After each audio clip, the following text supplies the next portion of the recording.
Far away in the machine wizard's room, high above the clouds of the Labyrinth winds, he seems to be hard at work on some sort of a statue, repairing it, adding new parts, and occasionally jumping back to this crystal ball, peering into it intently, and then running back over and working on whatever he's working. Every time he runs back and forth, the little clockwork rat scurries past and follows him and, keeps up to him, trips, skirts, follows back over to him.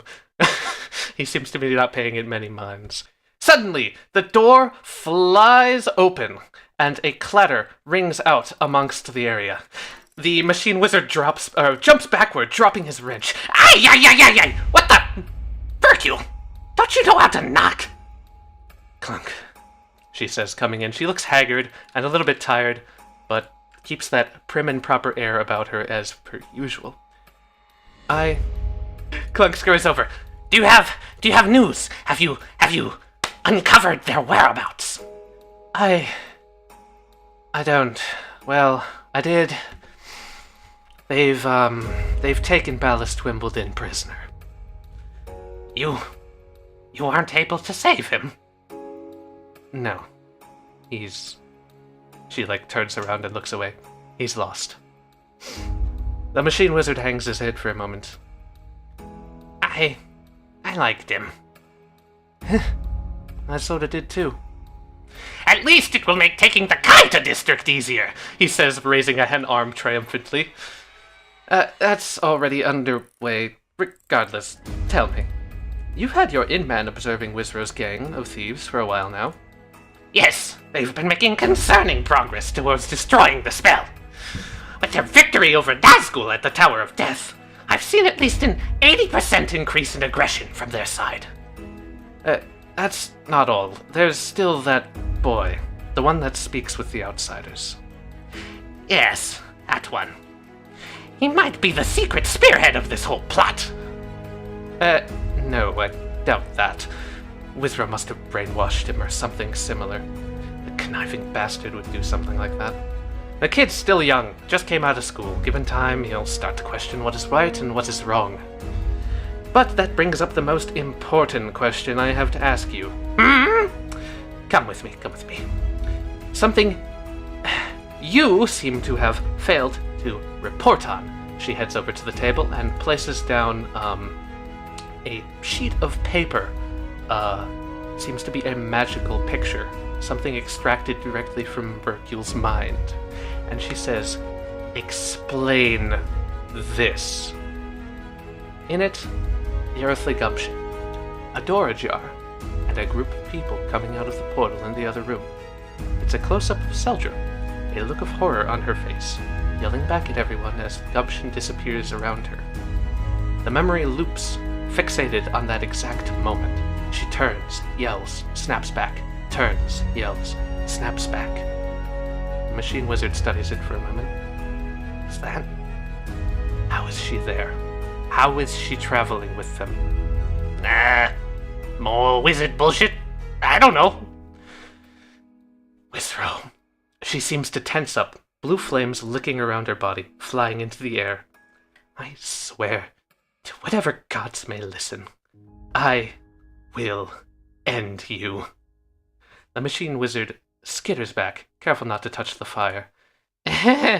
A revenge quest isn't exactly the most stress-free occupation.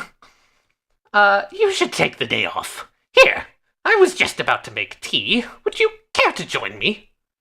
The little thing on the floor jumps around excitedly. The fire subsides and her expression mellows. Clunk, you can't even... Sure, I'll join you. I could really use that right now.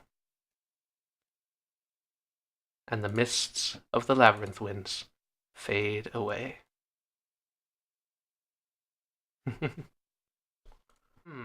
Seldra, you start to awaken. It's cold. Very, very cold. Ballast Wimbledon is, he's over you, kind of tinkering on you, casting a little bit of magic, but he scowls and it doesn't seem like it's doing enough, but he's happy enough to see that you've, gotten up, more or less. Uzro, what happened? You're not going to be able to talk to Isra for a little bit. We had a little bit of a bump. He's taking a rest. What's going on? Vercule! Where's Vercule? Calm down. She's not here anymore. He, puts a hand on you. We're resting up. We don't really know where anything is anymore. Is everyone okay? More or less, yeah. Well, not everybody, he says, looking over at Gavin in the corner, is just huddled up, his head underneath his arms, and just contemplating. Soldiers' eyes go wide. Where's Mavin? I don't recommend walking up the stairs. Seldra kind of curls up in a ball, and she just starts to cry. You notice the fire lady is trying to flick a little bit of fire to life in her hands, trying desperately to keep warm, wrapped in a bunch of your dresses, as it happens, Soldier. The stitches over at the foreman kind of come on, trying to figure out how propane works. And Tara and the chef seem to be tending to Wizra, who's over, lied out on a rug, missing an arm.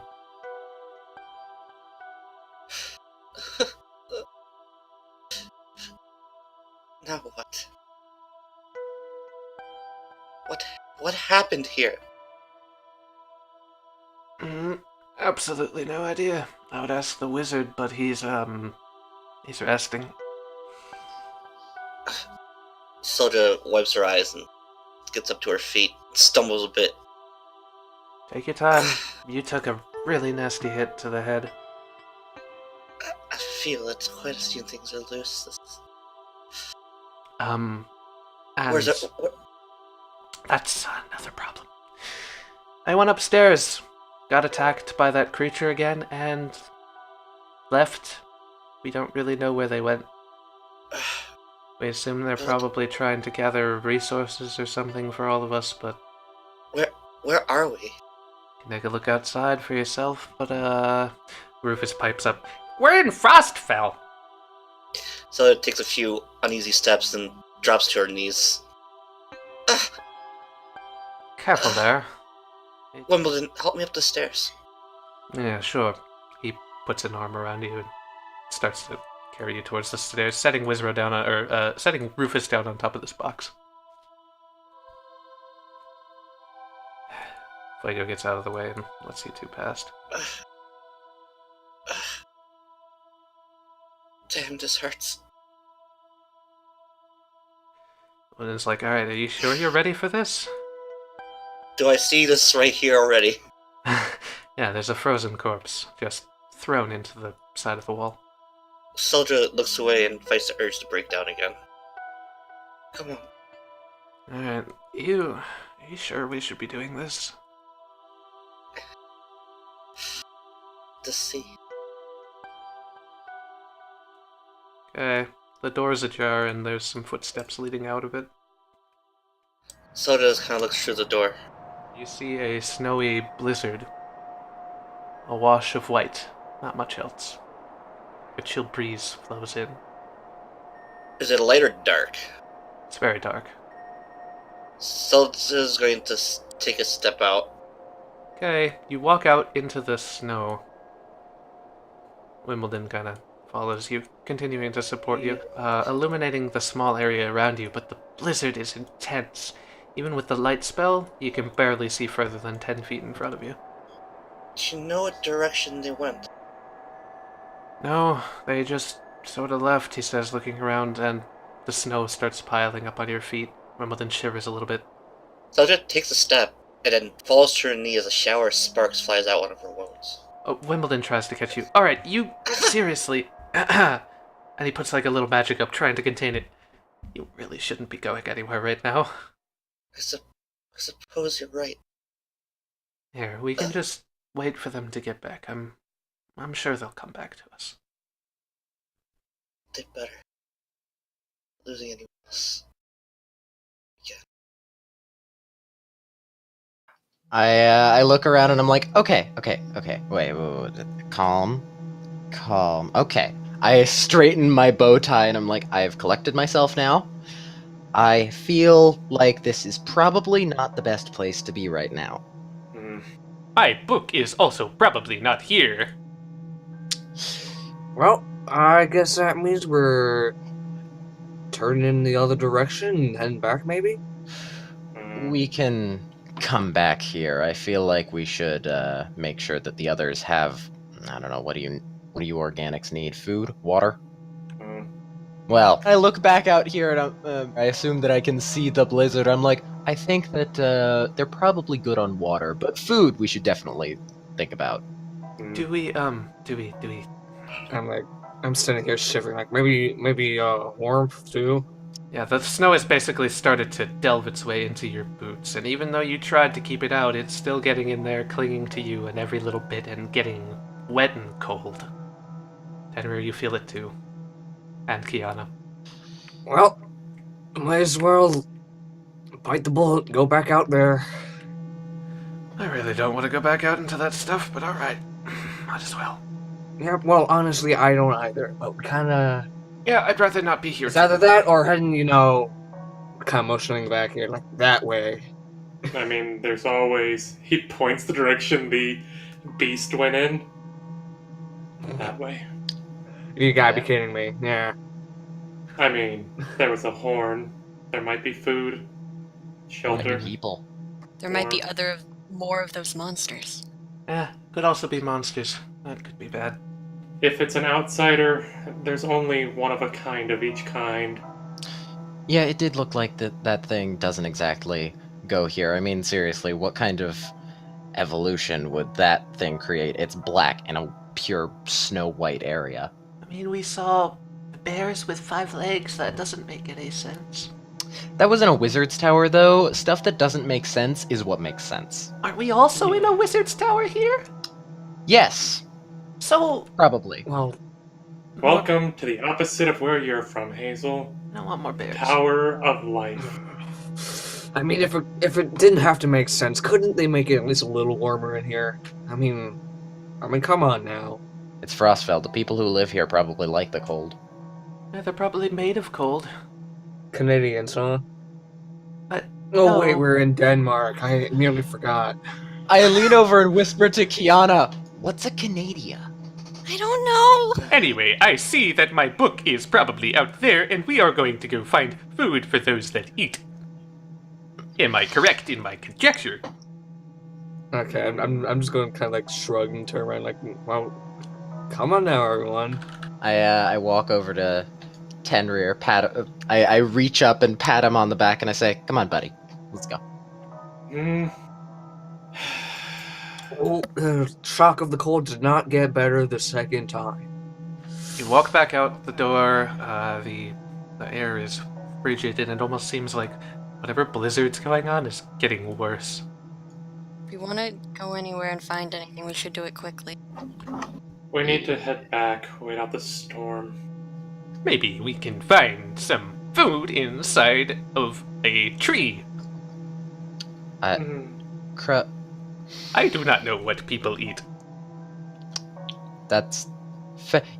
for someone that reads literally non-stop, you really don't know too many things about organics. I know things about what interests me. Flesh people do not. That makes a disturbing amount of sense. Frank, What? Yeah. come What's walk with me. Sure, man. Show me both your weapons. He's got the axe. What? What's up? Pull out the tennis racket. Okay, I still refuse to admit that this is a weapon, but sure, here it is. You refuse to admit that's a weapon? Yeah, what? Stay right there and hold it directly in front of you. What are you doing? Can you not try and out your Hold it dark directly magic? in front of you. Can you not try out your dark magic on me? Trust me. Okay, he holds it out in front of him. Oh, give him a chance, Frank. And he fires Eldritch Blast right at the tennis racket. Okay, make an attack roll against Frank. Okay, it pings off the racket and does not go directly back and hit you. You can do that with it. Yeah, that's kind of cool. Let's test a theory. I really Hold them wish together. you'd tell me your theories before you have me hold the dangerous devices. You're the only one with magical artifacts besides the others, and Hands you This the one axe is- and the tennis racket. Now you are. Frank, this won't work Why not? because the tennis racket is best suited for you. You need to do this. Look, can we do this later? Because I'm starting to get cold, and I don't think I even can feel the cold around here. I don't even want to know how everyone else is feeling. Miserable.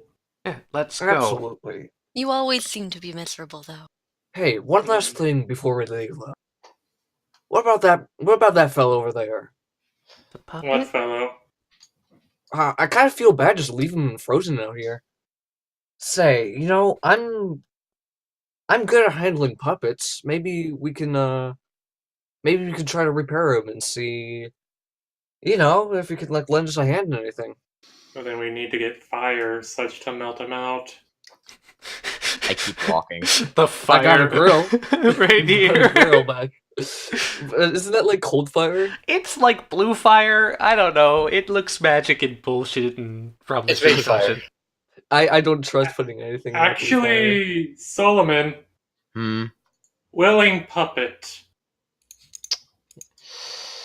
I mean, as you get a closer look, Solomon, the thing has been frozen solid so poorly. All the joints are cracked. It's basically a pile of wood, more or less. It's not really functioning. I walk over and pat it and say, "Yeah, he's long gone." Well, so much for that idea. Anyway, let's not dilly down anymore. Let's get out of here. As the crow has already disappeared up the staircase. Of course he has. You guys continue up the staircase, out of the crevice, and the wind gets biting harder and harsher. I was gonna say, as we're walking and talking, Tenrier's gonna focus on something stupid. Oh, what, like opposed to everything else he does? I know, right? No, he's trying to see if he can't focus that weird energy, the stuff that the worm creates, Where are you focusing it? Exactly. in his palm. Try to see if he can't control it. Not really. You just get the feeling you can unleash a laser beam. Alright, so as you come over this way, you see that the crow is like... he's in the tree just burying his head looking for, like, stuff on the trunk. I look at the tree and I'm like, how is this? How did he? Don't ask. Joel? Okay. Your survival instincts kick in for a moment, and you suddenly get the sense that you're being watched. You look around, and you take a look over this direction, and there are two bright white lights looking in your direction. I narrow my eyes, try to get a better look at it. As soon as it notices that you've seen it, it leaps backwards into the blizzard and disappears from your sight. Huh. Stupid power. We got a water buffalo out here. Joel, I don't think that water buffalo are real. What's a water buffalo? What's I a don't buffalo? even I was about to ask the same thing. Either that was a water buffalo or it was a moose, and either way, I don't want to get in a tangle with that wild critter. Wait, are those things that we can, like, eat? My bird flies over and perches in the tree. I've heard stories, and I wouldn't recommend trying. My ninja jumps up to the top. Besides, I don't think it's even hunting season up here. Hey, guys, Frank says, looking over this way. Hmm? There are more footprints. Like, Hmm. a lot of them. Lovely. They're What kind? small and humanoid, he says, looking down. I don't know, I'm not a tracker. Here, well, let me take a look, Frank. You use, like, your Boy Scouts knowledge of tracks, and you're like, these aren't any animal I've ever seen before. The only one with feet Are they that look bipedal? like this It's this guy. Huh. They look like Solomon's Here. feet. Solomon, Hmm. come here. I walk over. I want you to make a footprint right next to one of these. I step. Okay. Apart from the indentation of the sole of the foot, which is slightly different from shoes, you'd imagine, they're nearly the same size. Well, I'll be. Solomon, I think you have relatives living around here. Are his relatives also small men? I'm a puppet. I technically don't have relatives. Hmm. Well, I am not a normal person, and I also have relatives, so maybe you have relatives. I don't. Are you sure? I don't. Well, sorry for asking. Jeez. Can we get back? It's Yeah, cold. let's go back. Let's go back. I'm gonna stare down this way to see if I can see anything else. If you look down that way, Joel, you can see it looks like a mountain pass. It heads up into the mountains. Okay, everybody, Hmm. remember this passageway through here. We should come back and check it out later. That's fair. Should probably get back before the flesh people have a really bad time. Yeah, probably. This entire day has been a bad time. As opposed to what? What's a good time? I flick my head, and then I'm suddenly it's like kind of back to normal. I'm like, I mean, tennis. That was kind of fun. Okay, so how big is this tree exactly? About as you see, about a 10-foot tall, a little bit higher. Okay, yeah, that's a fair little tree. I'm eyeing Frank's axe. Like, ain't nothing like a good fire in the middle of a cold blizzard. Not like we get many down in Texas anyway. Last time that happened, we had to shut down the entire city of Houston.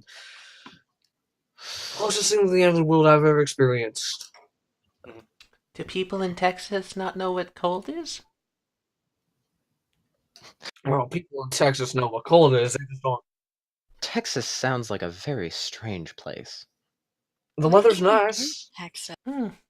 I've read about Texas before. It seems like a weird place. You've read. I turn to the crow with disbelief. It is a very interesting location. The people there are all rather large. We prefer the term big boned. But you realize that that is a medical fallacy. Well, that doesn't mean we don't prefer it. Oi, you just gonna walk away from me? What are you grumbling about? No, bad idea. Stupid idea is typically my typical. You don't want to touch the dark magic. No, I really don't. I don't know why you insist on shooting me. I wasn't gonna shoot you. You Don't definitely worry. shot me earlier, though, he says. To be fair, that was to show off the tennis racket's cool ability. True. I'm glad this thing can reflect. Might actually work against the big dog. It did. Oh, yeah? Okay, well, I'll try it later then. Everyone heads back up. Ken's gonna wait for Tenrier to like walk past her and she's gonna go, "Do you need a hug?" I'm not a hugging type. You're not an anything type. You're not wrong. He has an aversion to being happy. He'll get over it eventually. I've read about the human emotion system. He is currently in the stage known as depression. No, more like a constant state of I want to murder everything. That is, I need to look at my medical books. I might have to diagnose you with some serious disorders. Wouldn't be the first time, wouldn't be the last. Also, Crow, have you ever lost somebody you really care about? And Yes. constantly are told about how there's some sort of evil being and that they lied to you your entire life. He looks at you. I know exactly what you're talking about. I lost my father. Your father was an outsider that lied to you your entire life? I do not believe he was an outsider, but he did not tell the truth. I'm sorry to hear about that, Crow. It is unfortunate. What was his excuse for not telling the truth? I do not think he ever told me. I did not learn about his lies through him. Well, we all have familial issues around here now, don't we, folks? My family's not around. Your family's not around. When we get Well- back to Abraxas, he's gonna be everyone's dad. Hmm. Hey, don't forget about me.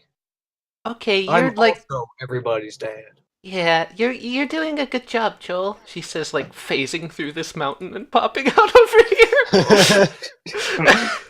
Good job, my ass. I am not going to get used to that. I am not going to get used to that. Tenrier, you need to lighten up. It's not gonna help anyone being upset. Hmm.